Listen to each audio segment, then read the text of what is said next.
اعوذ باللہ من الشیطان الرجیم بسم اللہ الرحمن الرحیم الحمدللہ رب العالمین والصلاۃ والسلام علی خاتم النبیین اللہم صلی علی محمد وعلی آل محمد کما صلیت علی ابراہیم وعلی آل ابراہیم انک حمید مجید اللہم بارک علی محمد وعلی آل محمد کما بارکت علی ابراہیم وعلی آل ابراہیم انک حمید مجید رب اشرح لی صدری ویسر لی امری واحلل عقدۃ من لسانی یفقہوا قولی۔ اب دیکھیے رسول صلی اللہ علیہ وآلہ وسلم کی عظمت بیان کی جا رہی ہے۔ اس طرح اللہ نے ایک عظیم قرآن اتارا، اللہ نے اسی طرح ایک عظیم پیغمبر اتارا۔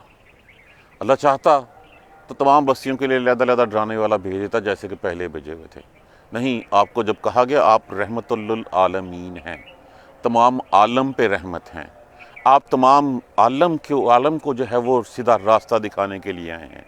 اور جو معجزہ آپ کو دیا گیا تھا تو آپ صلی اللہ علیہ وسلم کا ارشاد ہے کہ باقی نبیوں کے معجزہ دیا کیوں جاتا ہے؟ اس لیے تاکہ لوگوں کو یقین آ جائے کہ ہاں یہ اللہ کا رسول ہے، اللہ کا نبی ہے۔ تو باقی لوگوں کو معجزے دیے گئے راہ ہدایت دکھانے کے لیے، ڈرانے کے لیے ان کو۔ باقی نبیوں کو معجزے دیے گئے اور وہ نبیوں کے ساتھ جو ہے معجزے دنیا سے چلے گئے۔ مطلب یہ ہے کہ ان کی طرف سے ہدایت کا کام جو ہے وہ ختم ہو گیا۔ رسول اللہ صلی اللہ علیہ وآلہ وسلم کا معجزہ ایسا معجزہ جو رہتی دنیا تک جو ہے وہ راہ ہدایت دکھاتا رہے گا، اس راہ پہ چلاتا رہے گا۔ تو یہاں پہ پہلی آیت مبارکہ میں فرمایا وَلَوْ، اور لو کا معنی اگر، شئنا کا معنی کیا ہوتا ہے؟ شاء کا معنی کیا ہوتا ہے؟ چاہنا۔ یہی لفظ ہے جس سے ہم کہتے ہیں ماشاء اللہ، انشاءاللہ۔ تو یہ تین لفظ ہوتے ہیں۔ جب ہم انشاءاللہ، میں اکثر ریکویسٹ کیا کرتا ہوں کہ نمبر ایک تو جب اللہ لکھنا ہو تو اس کا ایک کیپٹل ڈالا کریں۔ اپنے نام کا تو کیپٹل ڈال دیتے ہیں، اللہ کا جو ہے وہی جو ہے وہ ہم انشاءاللہ ویسے ہی ٹائپ کر دیتے ہیں۔ تو ایک وہ، اور یہ تین الفاظ ہیں، ان علیحدہ ہے، اگر، شاء علیحدہ ہے اور اللہ علیحدہ ہے۔ اسی طرح ما شاء اللہ، ما علیحدہ ہے، شاء علیحدہ ہے، اللہ علیحدہ ہے، جو چاہے اللہ، انشاءاللہ اگر چاہے اللہ۔ تو یہاں پہ شئنا، شاء کا مطلب چاہنا، اور اگر چاہتے ہم، لباسنا، لام علیحدہ کر دیجئے، بے علیحدہ کر دیجئے، باسا علیحدہ کر دیجئے، اور نا علیحدہ کر دیجئے۔ باسا کا معنی کیا ہوتا ہے؟ بھیجنا، عام باسط رسول صلی اللہ علیہ وسلم کا آنا۔ لام لازم کے لیے استعمال ہوا، یقیناً بھیجتے ہم، فی میں، کل ہر، قریہ بستی میں، نذیراً ڈرانے والا۔ اگر ہم چاہتے تو ہم ہر بستی میں ایک ڈرانے والا بھیج دیتے۔ اس کا مطلب کیا ہوا کہ یہ عظمت بتائی جا رہی ہے پیغمبر صلی اللہ علیہ وآلہ وسلم کی۔ فلا، پس نہیں، تو تے تا علیحدہ کر دیجیے۔ باقی لفظ کیا؟ اطاعت کرنا، ماننا۔ پس آپ نہ مانیں، تو تل کافرینہ، آپ نہ مانیں کافروں کی بات۔ وجاہدہم، جاہد لفظ کس سے ہے؟ جیم ہے دال، جہد۔ اسی سے ہمارا لفظ جو ہے وہ جد و جہد ہوتا ہے۔ معنی کیا ہوتا ہے جہد کا؟ کوشش، سر توڑ۔ اسی سے لفظ ہمارا جو ہے وہ جہاد ہے۔ جہاد بھی کیا ہوتا ہے؟ اسلام کے غلبے کے لیے کوشش کرنا۔ یہ جو لفظ ہم جد و جہد کرتے ہیں اس کا معنی یہ ہوتا ہے کہ ہم پوری کوشش کر رہے ہیں۔ وجاہدہم، اور جہاد کریں ان کے ساتھ، بہی، جاہدہم، اور لڑیں، جہد کریں بہی، ساتھ اس کے، جہادن کبیرہ، بڑے جہاد سے، پوری سر توڑ کوشش کے ساتھ ان کے ساتھ لڑیں۔ یہ آیت مبارکہ جن دنوں میں اتری ہے، دیکھیے رسول اللہ صلی اللہ علیہ وسلم جو ہے وہ تقریباً 12 سال نبوت آپ کی جو ہے، نبوت کے بعد آپ مکہ میں ہی تھے 12-13 سال، اور اس کے بعد آپ مدینہ منورہ تشریف لے گئے ہیں۔ تو یہ وہ دور تھا جس وقت جو ہے وہ جہاد بالسیف کا حکم نہیں تھا۔ اس وقت حکم کس کا تھا؟ جہاد بالقرآن کا حکم تھا۔ قرآن کے ساتھ جو ہے وہ جہاد ہو رہا تھا، اور یہ کہا تو لوگ جا رہا ہے رسول اللہ صلی اللہ علیہ وسلم کو، لیکن اس کا مخاطب میں، آپ، ہر شخص ہے۔ ہم جو اس وقت کہتے ہیں نا کہ بیچ کا راستہ نکال لیا جائے، جن دنوں یہ آیت مبارکہ اتری ہیں، یہ وہ دن تھے جس وقت جو ہے وہ ایک پیچ اپ کی صورتحال چل رہی تھی۔ آپ صلی اللہ علیہ وسلم کا معاشی بائیکاٹ ہوا، آپ صلی اللہ علیہ وسلم کا معاشرتی بائیکاٹ ہوا، ہر طرح سے آپ کو محصور رہنا پڑا۔ لیکن ولید بن مغیرہ جیسا جو ہے وہ سردار، وہ اس وقت کہنے لگا تھا کہ ایسے کرتے ہیں کہ دیکھو محمد صلی اللہ علیہ وآلہ وسلم کو سمجھاؤ، کچھ باتیں ہماری مان لیں، کچھ ہم مان لیتے ہیں، درمیان میں بیچ کا کوئی راستہ نکالا جا سکے۔ یہاں پہ اطاعت کے معنوں میں لفظ نہیں ہے، یہ ہے کہ جو وہ کہہ رہے ہیں وہ ماننا نہیں ہے۔ یہ نہ ہو کہ آپ کچھ لے اور کچھ دے کر لے، جیسے کیا کہا گیا سورہ کافرون میں، لا اعبد ما تعبدون ولا انتم عابدون ما اعبد ولا انا عابد ما عبدتم ولا انتم عابدون ما اعبد لکم دینکم ولی دین، تہاڈے لیے میرا میرے لیے۔ تو یہاں پہ بھی یہ کہا کہ ان کی بات ماننا مت ماننا، اسی چیز کو جو ہے وہ دیکھیں، یہ مخاطب میں آپ ہیں کہ کبھی کفر والوں کی بات نہیں ماننی اللہ اور اس کے رسول کے احکامات کے خلاف۔ آج جو ہم ڈپلومیٹ بنتے ہیں، آج جو درمیانی راستہ جو ہے وہ نکالا جا رہا ہے، ابھی بھی جو ہے وہ آپ کا UAE اور دوسرے جو ہے وہ لیڈ کر رہے ہیں اس چیز کو کہ بین المذاہب ایک راستہ نکالا جا سکے، ہر مذہب کی اچھی۔ یہ وہی بات ہے جو دین اکبری میں کہ اس نے کی تھی، اس نے کہا تھا ہندو دین کو اور مسلمان دین کو ملا کے کچھ نکال دو۔ اب جو نکلے گا وہ پھر انسان کی ہوائے نفسہ ہوگی، وہ اللہ کا دین نہیں ہوگا۔ تو یہاں پہ وَلَا تُطِعِ الْكَافِرِينَ، اور مت بات ماننا کافروں کی، وَجَاهِدْهُمْ بِهِ جِهَادًا كَبِيرًا، اور ان کے ساتھ پوری کوشش کے ساتھ جہاد کرنا، بڑا جہاد کرنا۔ وَهُوَ الَّذِي، اور وہی ہے وہ ذات، ماراجا ہوتا ہے ملانا کسی چیز کا، ملانا میم رے جیم۔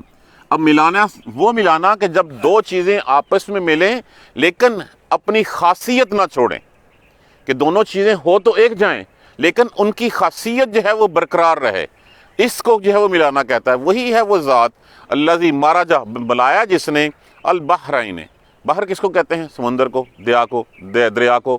اس کے آگے اگر ہم یا نون لگا دیں اور اس کے نیچے زیر لگی ہوئی ہو تو یہ تثنیہ کی علامت ہوتی ہے، یہ دو۔ وہی ہے جس نے ملایا دو دریاؤں کو، حاضہ یہ ہے، عذبن کہتے ہیں میٹھا، خوشگوار، وہ پانی جو پینے والا ہو۔ فرات کہتے ہیں پیاس بجھانے والا، یہ ہے میٹھا شیریں پانی پیاس بجھانے والا۔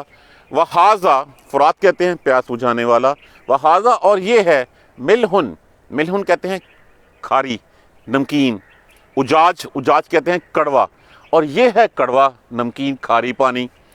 وجعل، یہ ایک طرف میٹھا پینے والا شیریں پانی، دوسری طرف جو ہے وہ کڑوا نمکین کھاری پانی ہے۔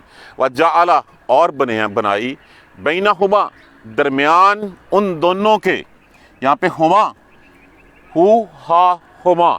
غائب مذکر غائب مؤنث اور کسی بھی دو کے لیے ہما کا صیغہ جو ہے ہما کی ضمیر استعمال ہوتی ہے۔ وجعل بینہما، اور بنائی ان دونوں کے درمیان برزخن، برزخ بے رے زے خے، بے رے زے خے، برزخ کس کو کہتے ہیں؟ آڑ کو، اوٹ کو۔ ہم بھی ایک عالم برزخ ہوگا۔ وہ عالم برزخ کون سا ہے؟ عالم برزخ وہ آڑ، وہ اوٹ ہے جو ہمارے مرنے کے بعد روزے اٹھائے جانے تک کا جو ہے وہ ٹائم ہے، اس کو عالم برزخ کہا جاتا ہے، کہ جب ہم مر گئے اس دنیا سے اور جب اٹھائے جائیں گے تو درمیان میں ایک پردہ ہے، ایک آڑ ہے، وہ آڑ جو ہے وہ برزخ کہلاتی ہے، عالم برزخ جس کو ہم کہتے ہیں۔ اور ان دونوں کے درمیان ایک آڑ ہے، وَحِجْرًا مَحْجُورًا، یہ لفظ ہم تیسری چوتھی دفعہ پڑھ رہے ہیں۔ مضبوط اوٹ، کوئی روک، کوئی اوٹ، کوئی آڑ، جیسے پہاڑ ہوتا ہے، جیسے پناہ ہوتی ہے۔ جب عرب کو جو ہے وہ، عرب کے کسی قبیلے کو کسی دوسرے سے جو ہے وہ ڈر ہوتا اپنی جان کا، اپنی مال کا، تو وہ ہجرن مہجورہ کہہ کے اس کی پناہ میں آ جاتے، اس کی اوٹ میں آ جاتے، اس کی آڑ میں آ جاتے، تاکہ ان کو پھر کوئی نقصان نہ پہنچا سکتا۔ تو ان درمیانوں کے درمیان میں ایک پردہ ہے اور ایک مضبوط اوٹ ہے، آڑ ہے۔ وَلَوْ شَئْنَا، پھر بات وہیں پہ، وَلَوْ شَئْنَا، اگر ہم چاہتے، لَبَعَثْنَا، یقیناً ہم بھیج دیتے، فِي كُلِّ قَرْيَةٍ نَذِيرًا، ہر بستی میں ایک ڈرانے والا۔ دیکھیے رسول اللہ صلی اللہ علیہ وسلم تو خبردار کرنے کے لیے آتے ہیں۔ کیا خبردار کرنے کے لیے آتے ہیں؟ کہ اگر اللہ کے، وہ بتانے کے آتے ہیں کہ تمہاری تخلیق کا مقصد کیا ہے، تمہیں کس لیے پیدا کیا گیا ہے۔ اس سے پہلے جانوروں کی مثالیں دی گئیں، اس سے پہلے اللہ کی قدرت کاملہ کے اوپر دلائل دیے گئے اسی سورہ مبارکہ میں۔ اور اگر اللہ تبارک و تعالیٰ چاہتے، اس سے پہلے بھی کیا ہوتا تھا، ہر بستی کے پاس جو ہے وہ اپنا نبی ہوتا تھا۔ مطلب یہ ہے کہ ہر نبی اپنی قوم کی طرف بھیجا جاتا رہا، اپنی بستی کی طرف بھیجا جاتا رہا، لیکن یہ واحد اللہ تبارک و تعالیٰ کے سب سے محترم رسول ہیں جو تمام جہان کے لیے بھیجے گئے۔ مطلب یہ ہے کہ یہ پیغام، پہلے پیغام ہر نبی کا علیحدہ، ہر پیغمبر کا علیحدہ ہوتا تھا، اب یہ پیغام جو ہے یہ ایک عالمگیر ورلڈ وائڈ گلوبل میسج ہے کہ یہ میسج سب کے لیے ہے، یہ اب مخصوص نہیں رہا۔ جس طرح قرآن ایک عظیم کتاب ہے جو رہتی دنیا تک کے لیے سب کے لیے مشعل ہے، راہ ہے، اسی طرح رسول اللہ صلی اللہ علیہ وآلہ وسلم چاہے اس دنیا سے چلے گئے لیکن آپ کی سیرت طیبہ ہمارے لیے مشعل راہ ہے کہ ہم نے اسی چیزوں کے اوپر چلنا ہے۔ تو جتنا عظیم قرآن، جس ہستی اللہ تبارک و تعالیٰ جیسی عظیم ہستی نے اس قرآن کو اتارا، کس پہ اتارا؟ عظیم ہستی محمد صلی اللہ علیہ وآلہ وسلم۔ چاہتے تو ہم علیحدہ بھیج دیتے، لیکن ہم نے کیا مناسب سمجھا کہ اب یہ اس کا مکمل ہونے کا وقت آ چاہتا ہے۔ عظیم کتاب قرآن اتار دی ساری دنیا کے لیے، عظیم نبی بھیج دیا ساری دنیا کے لیے، لیکن اللہ کو کوئی مشکل نہیں تھی، اللہ چاہتا تو پہلے بھی تمام نبیوں، تمام بستیوں میں بھیجا جا سکتا تھا۔ وَلَا فَلَا تُطِعِ الْكَافِرِينَ، مت کافروں کا کہاں ماننا۔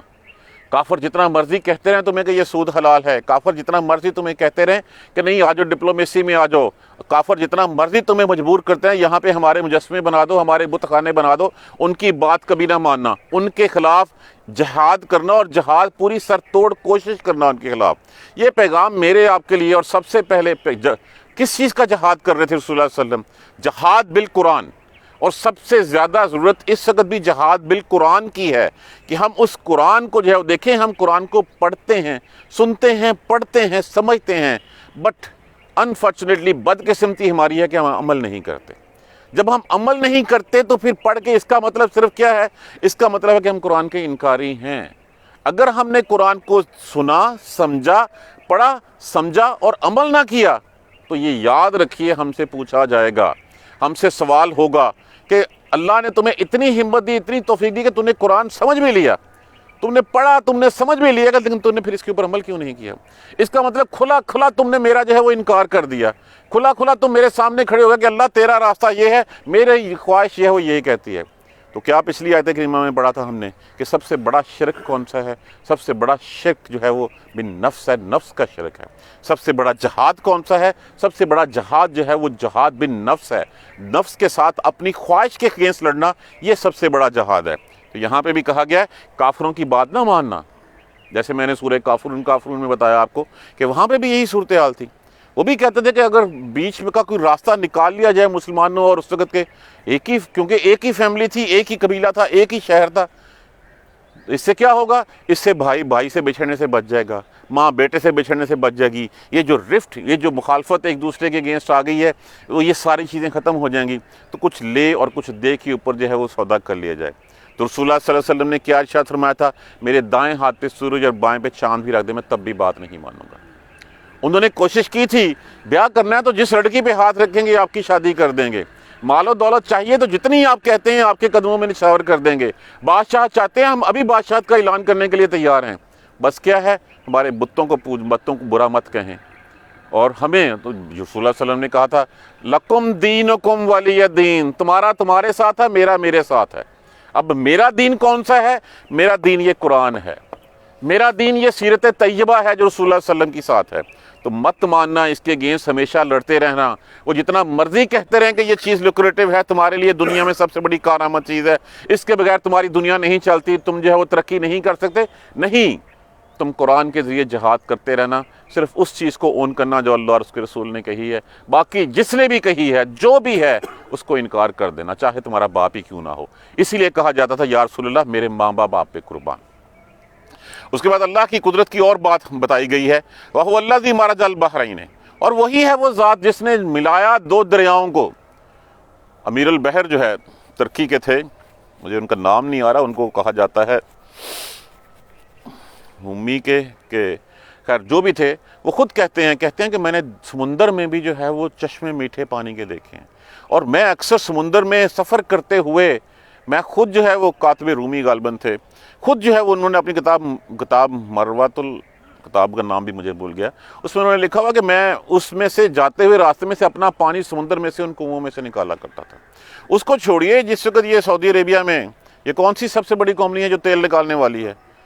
ارامکو نے جس کو جو ہے وہ سب سے پہلے کھدائیاں شروع کی ہیں سمندر میں تیل کے لیے، تو وہاں پہ ان کو میٹھے پانی کے کنویں ملے ہیں۔ بحرین میں جو ہے وہ آپ کو میٹھے پانی کا سمندر میں جو ہے وہ کنواں ملتا ہے۔ اب دیکھیں سمندر وہی ہے، سب کچھ وہی ہے، پانی بھی ہے، اس کو چھوڑ دیں سب کو۔ چترال میں جائیں، یہ چشمہ میٹھے پانی کا ہے، یہ چشمہ جو گرم پانی کا، یہ چشمہ ٹھنڈے پانی کا، زمین ایک ہے، آسمان ایک ہے، سب کچھ ایک ہے۔ کس کی قدرت ہے کہ دونوں چیزیں، اس لیے سورہ رحمان میں فرمایا گیا، رحمان میں مرج البحرین یلتقیان، چل ملا دیے اس نے دریاؤں کو، یلتقیان بینہما، ملتے ہیں آپس میں، بینہما برزخ، درمیان میں ایک آڑ ہے، ایک اوٹ ہے، لا یبغیان، وہ اس سے بغاوت نہیں کرتے، اس سے ادھر ادھر نہیں ہوتے۔ یہ کون سی ہستی ہے کہ جو پانی لیکوڈ ہے، اس کی خاصیت کیا ہے؟ جب وہ لیکوڈ میں ملے گا تو وہ دونوں آپس میں جو ہے وہ منگل اپ ہو جائیں گے، مرج ہو جائیں گے، لیکن اگر کیا وہ اپنی خاصیت تو برقرار نہیں رکھیں گے؟ یہ کس کی رحمت ہے، کس کی طاقت ہے، جس طاقت نے ان دونوں پانیوں کو آپس میں ملنے سے روک رکھا ہوا ہے۔ ایک طرف میٹھا پانی ہے، ایک طرف کڑوا پانی ہے، ایک طرف پیاس بجھانے والا پانی ہے، شیریں ہے، جیسے بندہ گھونٹ بھرتا ہے اندر ٹھنڈ جو ہے وہ اس کے پہنچ جاتی ہے، ایک فرد بخش احساس اس کو ملتا ہے۔ دوسری طرف وہ پانی ہے جو پینا تو درکنار، اگر جسم پہ لگ بھی جائے تو جب تک اس کو دوسرے پانی سے صاف نہ کر لیں اس میں سے جلن نہیں جاتی، اس کی درد نہیں جاتی۔ تو کون سی ہستی ایسی ہے؟ یہی ہستی ہے وَهُوَ الَّذِي، وہی ہے وہ ذات مرج البحرین، جس نے دو بحروں کو، دو سمندروں کو ملا دیے آپس میں، اور پھر ان دونوں میں اب دیکھیے ایک طرف میٹھا پانی ہے، تو کس کے لیے استعمال ہوتا ہے؟ پینے کے لیے، زمین کے نباتات کے لیے، چوپایوں کے پینے کے لیے، رہن سہن کے لیے پانی سے۔ دوسری طرف یہ جو کڑوا پانی ہے، آپ کا خیال ہے کہ کڑوا پانی جو ہے فضول ہے؟ کڑوا پانی سے ہی آپ کی ہوا کی ایئر پولوشن جب وہ اوپر جاتا ہے، آپ کی پولوشن جو ہے وہ دور کرتا ہے۔ یہ وہی پانی ہے جب اوپر اٹھتا ہے اور پھر نیچے آتا ہے تو پھر وہ میٹھا ہو کے آتا ہے، اس کی فلٹرائزیشن ہوتی ہے۔ یہی پانی جو ہے 60% مخلوق جو ہے وہ آبی ہے، وہ سمندری ہے، ان میں رہتی ہے۔ تو پھر اور سمندر کے جتنے خزانے ہیں اور جتنا سب کچھ ہے، ان کی حیات کے لیے وہ پانی وہ ضروری ہے۔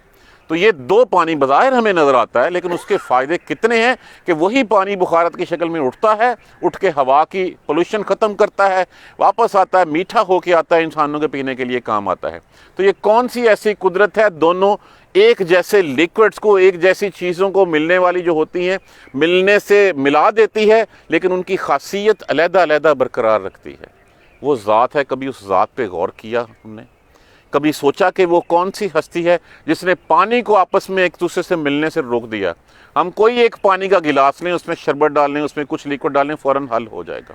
وہ دو دریا چلتے ہیں، ہمیں نظر آتا ہے بہت ساری جگہوں پہ، میں نے خود مشاہدہ کیا ہوا ہے، سمندروں میں بھی بہت ساری ہمیں نظر آتا ہے کہ یہ پانی ہمیں نظر آ رہا ہے کہ یہ نیلا پانی نظر آ رہا ہے اور یہ دوسرا گدلا پانی نظر آ رہا ہے، اور دونوں آپس میں مل نہیں رہے، اور درمیان میں ایک اوٹ، ایک دیوار سے بنی ہوئی ہے۔ کون سی ہستی ہے؟ وہی ہستی ہے جس ہستی نے تمہیں پیدا کیا ہے۔ اسی ہستی کی بات جب ہر مخلوق اس کی مان رہی ہے تو پھر تمہیں کیا ہے؟ تم کیوں اس ہستی کی بات نہیں مان رہے؟ جب تمہیں کہہ دیا گیا کہ تم میری بندگی کے لیے پیدا کیے گئے ہو، تو بندگی، غلامی کبھی پارٹ ٹائم نہیں ہوتی، کبھی جو ہے وہ کنڈیشنل نہیں ہوتی، یہ انکنڈیشنل 24 آورس کی غلامی ہوتی ہے۔ مطلب غلامی کیا ہے؟ دیکھیے نماز کی حد تک ہم نے کر دی کہ ہم ٹھیک ہے اللہ تیرے لیے نماز پڑھتے ہیں۔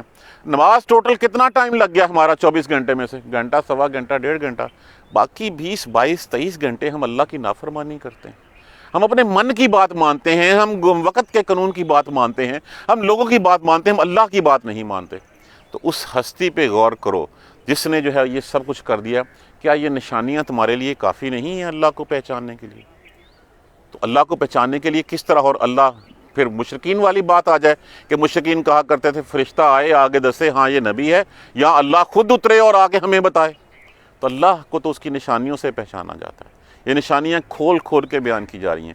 کس لیے بیان کی جا رہی ہیں؟ کہ اللہ نے تمہیں شعور دیا ہے، عقل دی ہے، اس سے جو ہے وہ ہم سبق سیکھیں۔ اللہ تبارک و تعالیٰ، اور یہ کب آ سکتا ہے؟ جب تک ہم قرآن کو جو ہے وہ چھوڑے رکھیں گے تب تک یہ بات ہماری سمجھ میں نہیں آ سکتی۔ جہاد بالقرآن، یہی کام رسول اللہ صلی اللہ علیہ وسلم نے مکی زندگی میں کیا، اور یہی کام جو ہے وہ ہر اس مخاطب شخص کو ہے جو لا الہ الا اللہ کا کلمہ پڑھتا ہے۔ اس نے جب کلمہ پڑھ لیا تو پھر اس کے اوپر لازم ہو گیا کہ وہ اسلام کا جو ہے وہ جہاد بالقرآن کرے۔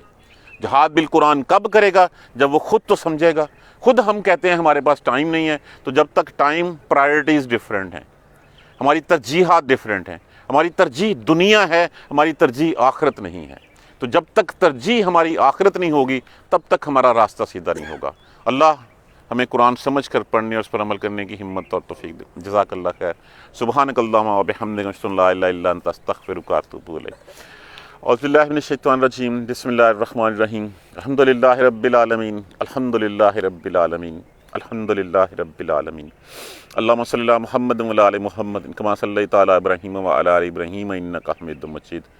اللہم بارک علی محمد و علی آل محمد کما بارکت علی ابراہیم و علی آل ابراہیم انک حمید مجید. ربنا لا تؤاخذنا ان نسینا واخطانا ربنا ولا تحمل علینا اصرا کما حملتہ علی الذین من قبلنا ربنا ولا تحملنا ما لا طاقة لنا به واعف عنا واغفر لنا وارحمنا انت مولانا فانصرنا علی القوم الکافرین. ربنا لا تزغ قلوبنا بعد إذ هديتنا وهب لنا من لدنك رحمة إنك أنت الوهاب. رب اغفر وارحم وأنت خير الراحمين. یا رب ارحمهما كما ربياني صغيرا. یا رب ارحمهما كما ربياني صغيرا. یا رب ارحمهما كما ربياني صغيرا. اللهم اغفر لنا وارحمنا.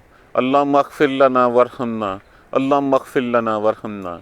ربنا تقبل منا انك انت السميع العليم وتب علينا انك انت التواب الرحيم. الحمد لله رب العالمين. آمين. یا جزاک اللہ.